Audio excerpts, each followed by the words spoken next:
تو سب سے پہلے کہ سر آپ کی نوازش، آپ نے اپنے قیمتی ٹائم سے ٹائم بھی دیا. تو سر فرسٹ آف آل آپ کی لائف جرنی کہاں سے اسٹارٹ ہوئی، اس کے بارے میں ذرا ہمیں بتائیں کہ آپ نے کیسے اسٹارٹ لیا. جی سر. رین صاحب آپ کی بڑی محبت، آپ تشریف لائے اور مجھے اس قابل سمجھا آپ نے. یہ لائف جرنی ہر ایک کی اتنی دلچسپ ہوتی ہے کہ اگر ہم کو موقع ملے تو ہم بار بار ریوائنڈ کر کے اس کو دیکھ سکیں. وہ اتنی دلچسپ ہوتی ہے اور وہ ہر دفعہ آپ ریوائنڈ کریں گے تو کوئی نہ کوئی نئی چیز آپ کو آئے گی. او ہو یہ تو میں نے وہاں سیکھا تھا، یہ او ہو یہ نقصان مجھے ہوا تھا، اچھا یہ میں نے فائدہ ہوا تھا، ان سے میری ملاقات ہوئی تھی. اچھا یہ ایک ایسا اللہ تعالیٰ نے یادداشت رکھی ہے کہ آپ واپس جا سکتے ہیں جی. اس مقصد سے کہ میں واپس جاؤں ڈھونڈوں.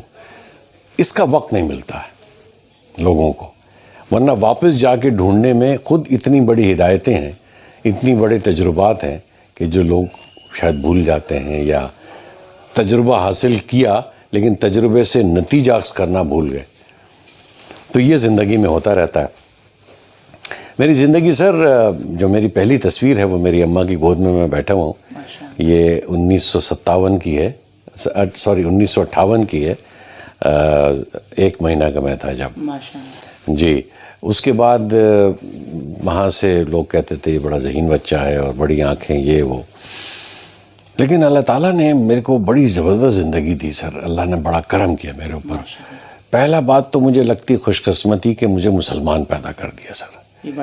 یہ بہت بڑی بیردار بختی ہے، میری خوش بختی ہے کہ یہ تو ایک مجھے آدھی جنت تو میری ایسے لکھ دی اللہ نے. دوسرا سر ایک مرد بنا دیا سر. پاکستان میں مرد رہنا بڑا پریولیج کی بات ہے، لیکن میں کسی سے کبھی پوچھ رہا تھا کہ اگر دوبارہ پیدا ہونا پڑے تو میں تو عورت پیدا ہونا چاہتا ہوں دوبارہ، اس لیے کہ عورت کا بھی تو اللہ تعالیٰ ہی نے بنایا ہے، اس کی بھی وہی احساسات ہیں. صرف ہمارے یہاں فرق یہ پڑتا ہے کہ جب بیٹیاں ہوتی ہیں تو کہتے ہیں میرے بیٹے ہیں، اور جب بیٹے ہوتے ہیں تو یہ نہیں کہتے میری بیٹیاں ہیں یہ. تو ایسا لگتا ہے جیسے بیٹا ہونا کوئی بہت بڑی بات ہے. تو میری بہن بڑی تھیں، پھر میں پیدا ہوا، پھر میرا چھوٹا بھائی پیدا ہوا. ہم 2 بھائی اور 1 بہن ہیں. اور میرے ابا ریسرچ میں تھے، میری اماں ایجوکیشن میں تھیں، وہ پڑھاتی بھی تھیں اور پھر وہ ایجوکیشن آفیسر بنی، پھر وہ ریٹائر ہوئیں. میرے ابا ریسرچ میں رہے، فوڈ اینڈ ایگریکلچر آرگنائزیشن میں رہے. تو اس طرح کا میرے جو براٹ اپ ہو رہی تھی اس میں مجھے پڑھنا نظر آ رہا ہوتا تھا. میرے نانا ڈاکٹر تھے تو وہ پڑھتے بہت تھے، تو مجھے یاد پڑتا ہے کہ 8ویں 9ویں جماعت میں نے بہت ساری کتابیں وہ پڑھ لی تھیں جو بڑی دنوں بعد لوگ پڑھتے ہیں یا لوگ پڑھتے نہیں ہیں، مجھے نہیں معلوم. جیسے غنیۃ الطالبین ایک ترجمہ تھا کشف المحجوب کا، اور امام غزالی کی کتاب تھی کیمیہ سعادت، اور امراؤ جان ادا ایک مرزا ہادی رسوا BA PhD ان کا ناول تھا، وہ میں 8ویں جماعت میں نے پورا پڑھ لیا تھا. قرۃ العین حیدر کا ایک ناول تھا آگ کا دریا، وہ میں نے پڑھ لیا تھا. تو مجھے مزہ بہت آتا تھا اردو پڑھنے میں، اردو بولنے میں. میں کیونکہ سنہرے اسکول کا پڑھا ہوا ہوں تو بہت زیادہ انگریزی نہیں بولتے ہیں وہاں پر، لیکن میرا شوق بڑا تھا جب میں ٹیلی ویژن پہ دیکھتا تھا کہ یہ انگریزی میں اسٹوڈنٹس انٹرویو کیسے دے رہے ہوتے، یہ تو بہت بڑا کمال کرتے ہوں گے. میں انگریزی زبان کے پیچھے لگ گیا جی. تو پھر اللہ کا بڑا کرم ہے، جب میں میٹرک کر کے انٹر میں آیا تو میں انگریزی بول سکتا تھا. پھر میں جب انٹر کے بعد مرین اکیڈمی گیا گریجویشن کے لیے، اس کے بعد میں ٹریننگ کر رہا تھا تو میں نے فرینچ سیکھنے شروع کی جی. تو فرینچ مجھے بولنے آ گئی جی. تو اب میں نے دیکھا کہ جب زبانیں سیکھ لیتے ہیں آپ تو خیالات کے مواد بہت مل جاتا ہے آپ کو.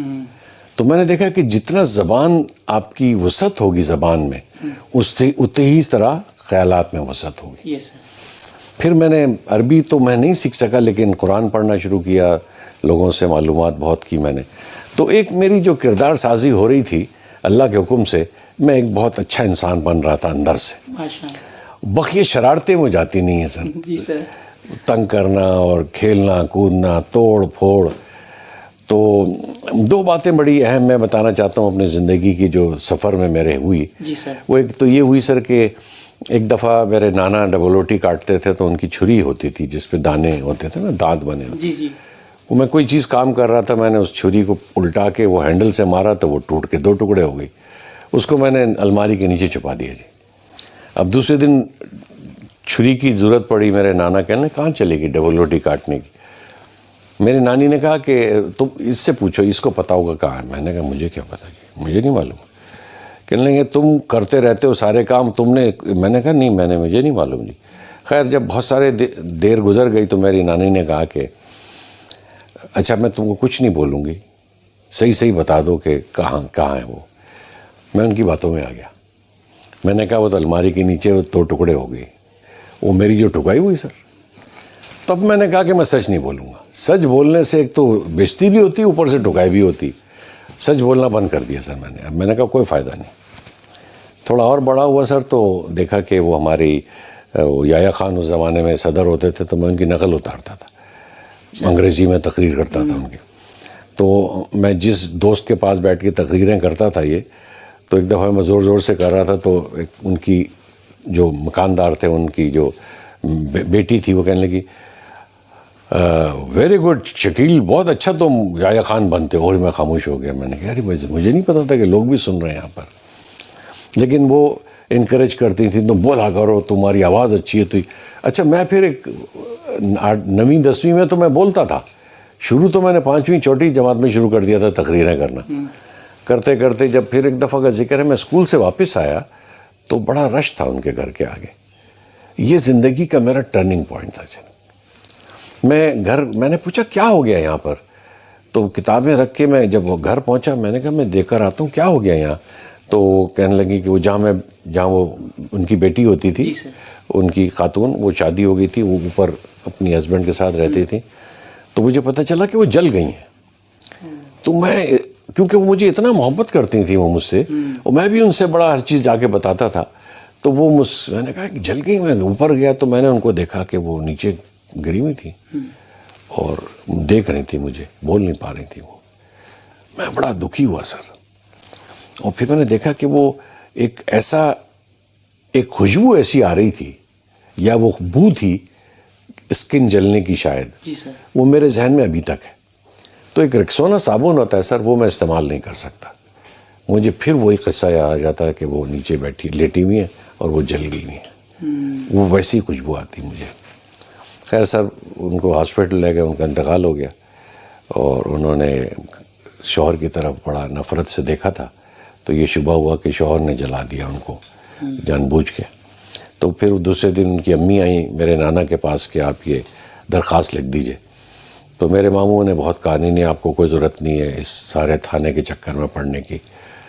تو میں نے کہا اچھا یار، مطلب کیسے ان کو لکھ کے دینا چاہیے کہ ان کو تھانے میں رپورٹ لکھنی ہے. تو میں نے کہا میں آپ کو لکھ کے دوں گا رپورٹ. تو پھر میری نانی کو پتہ چلا کہ میں نے ان سے بولا. وہ میری دھنائی ہوئی اور ڈانٹ پھٹکار کے اب تم یہ کرو گے تھانے چکر کچہری کے یہ وہ. تو میں نے سوچا کہ پھر مدد کیسے کرتے ہیں لوگوں کی. اگر ہم جو سنتے رہتے ہیں لوگوں کے کام آؤ، وہ کیسے کام آتے ہیں پھر. تو میں نے کہا نہیں یہ غلط ہو رہا ہے کہیں. ہماری باتیں کرنے کی الگ ہیں اور بولنے کی الگ ہے. تو یہ مجھے احساس ہوتا رہا. پھر میں شاید اسی میں بڑا ہوا. پھر میں کالج میں چلا گیا، آدم جی کالج میں.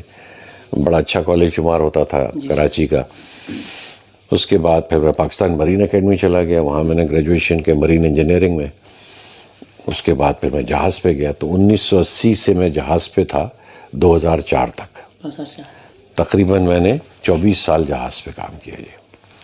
اس کے اندر میرے جو تجربات ہوئے علاوہ انجینئرنگ کے، لوگوں سے ملاقات ہوئی، ہندوؤں سے، سکھوں سے، عیسائی سے، یہودیوں سے.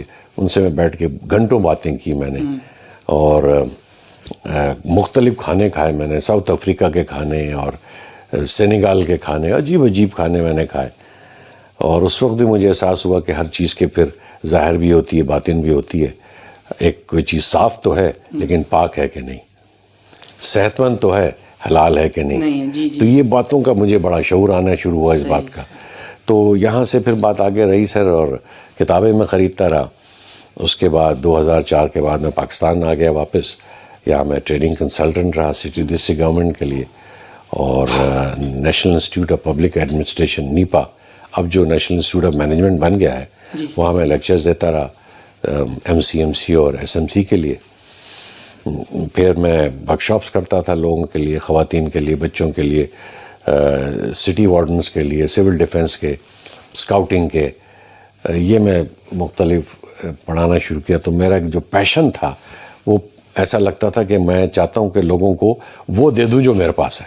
صحیح. یہ میرا ایک پیشن بن گیا جی، کہ بس میں اسی تقاضوں میں رہا. بقیہ اللہ تعالیٰ نے پیسہ دیا، عزت دی، حیثیت دی. اس کے بعد پھر میں 2004 کے بعد یہیں کراچی میں رہا. اس کے بعد 2010 میں آرٹ میں شاید میں نے ماسٹرز کیا، کیونکہ میں انٹر کے بعد آرٹس پڑھنا چاہتا تھا. تو میں نے ابا سے کہا کہ میں آرٹس پڑھنا چاہتا ہوں. تو میرے ابا نے کہا کہ آرٹس پڑھنا تو کوئی ذہانت کی بات نہیں ہے، تم کو انجینئرنگ پڑھنی چاہیے. خیر جی، اس زمانے میں ایسے ہی ہوتا تھا، ابا فیصلہ کرتے تھے، اماں خواب دیکھتی تھی، وہ بچے پورے کرتے تھے. تو پھر میں انجینئرنگ میں نے پی، اور اللہ کا شکر ہے چیف انجینئر بن گیا. میں سارے امتحان پاس کیے، لیکن وہ آرٹس سے پڑھنے کی جو خواہش تھی وہ گئی نہیں تھی جی. اچھا. تو پھر میں نے جیسی میں سمندر سے واپس آیا، میں نے سب سے پہلے ماسٹرز کیا اسپیچ پیتھولوجی میں. Speech pathology. پھر میں نے ایک دوسرا ماسٹرز کیا فلاسفی میں. ماشاء اللہ. تو فلاسفی میں میری 3rd پوزیشن تھی کراچی یونیورسٹی. ماشاء اللہ. اس کے بعد پھر میں نے MPhil کیا. جو میرا آرٹس پڑھنے کا جو جنون تھا وہ میں رہا باقی، اس کو میں بھولا نہیں تھا. وہ میں نے صرف اس کو ہولڈ پہ رکھا ہوا تھا. صحیح. MPhil کیا میں نے کراچی ہمدرد یونیورسٹی سے ماشاء اللہ. سوشل سائنسز میں. اس کے بعد پھر میں نے PhD کیا اسٹٹرنگ میں، اسپیچ پیتھولوجی میں. جی. تو یہ تو میری یہ تعلیمی کچھ جو میں نے حاصل کیا. لیکن اصل میں میں گیج کرتا ہوں اپنی زندگی کو، جو میں نے حاصل کیا وہ شاید میرے لیے اتنا اہمیت نہیں رکھتا ہے جتنا میں نے کچھ دے سکا. تو میں حساب رکھتا ہوں کتنوں کو پڑھایا میں نے، کتنوں کی زندگی میں کوئی فرق پڑ سکا میری وجہ سے، کتنوں کو میں نے نئی چیز بتا دی، کتنوں کو میں نے غلط راستے سے ہٹا لیا. یہ میری اچیومنٹ سمجھتا ہوں میں اس کو. تو اللہ کا کرم ہے، پھر میں کراچی پورٹ ٹرسٹ چلا گیا. وہاں پر میں چیف میکینیکل الیکٹریکل انجینئر رہا. 2018 میں ریٹائر ہوا میں. اس کے بعد پھر میں امریکہ گیا. وہاں میں نے پھر ورک شاپس کیے، ڈسفیجیا پہ جو نگلنے کی تکلیف ہوتی ہے اس پہ کیے. اور اب میں اسپیچ پیتھولوجی میں آواز پہ کام کر رہا ہوں. پھر میں نے ایک اپنا انسٹیٹیوٹ بنایا یہاں پر، institute of society of image management. تو لوگوں کو میں تربیت دیتا ہوں اللہ کے حکم سے، اور میں بہت خوش ہوں سر. ماشاء اللہ سر، بہت ہی آپ کی انٹرسٹنگ جرنی ہے، اور بڑی ہی ماشاء اللہ قابل رشک زندگی، واقعی جو لفظ کہے نا آپ نے، بڑی اچھی زندگی جی ہے، باقاعدہ انجوائے کر کے جیا ہے.